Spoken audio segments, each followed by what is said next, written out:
નમસ્કાર દર્શક મિત્રો, પોલીસ ફોકસ ન્યૂઝ ચેનલમાં આપનું હાર્દિક સ્વાગત છે। હવે એક નજર આજના મુખ્ય સમાચાર પર।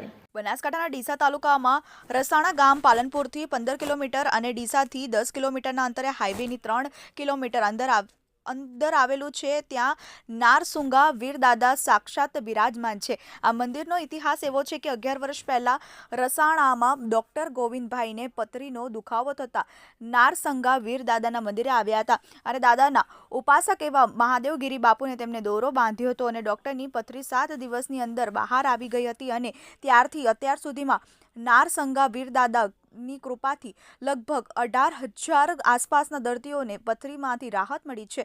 એ પથરી નિજ મંદિરમાં કાચની બોટલમાં નાખવામાં આવે છે।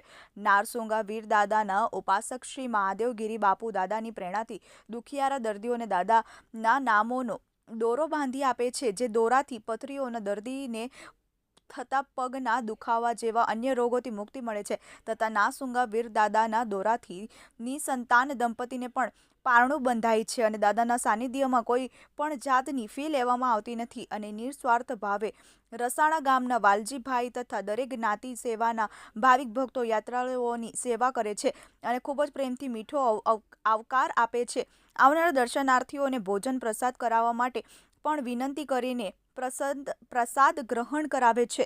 નારસંગા વીરદાદાના મંદિરે યાત્રીઓ માટે રહેવા, નાવા ધોવા અને પ્રસાદની વ્યવસ્થા કરવામાં આવે છે। દર રવિવારે ખીચડી અને કઢી તથા દર સુદ પાંચમના દિવસે લાડુ, દાળ, ભાત, શાકનો પ્રસાદ દરેક દર્શનાર્થીઓને યાત્રીઓને ભોજન પ્રસાદ આપવામાં આવે છે। નારસુંગા વીરદાદાના દર્શને આવતા યાત્રીઓની સેવા આપવા સવારથી સાંજ સુધી સતત પ્રયાસ કરતા એવા શ્રી વાલજીભાઈને પણ ખૂબ ખૂબ ધન્યવાદ। દુઃખથી પીડાતા દર્દીઓ દાદા પર શ્રદ્ધા રાખી એકવાર અવશ્ય દર્શને જાઓ, દાદાના નામનો દોરો બંધાવી ધન્ય બનો।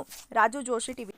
મિત્રો, આવા જ અવનવા સમાચાર જાણવા માટે અમારી ચેનલને લાઈક કરો, સબસ્ક્રાઇબ કરો અને બેલ આઇકોન પર પ્રેસ કરો, જેથી અમારી ન્યૂઝની બધી જ અપડેટ આપને મળતી રહે।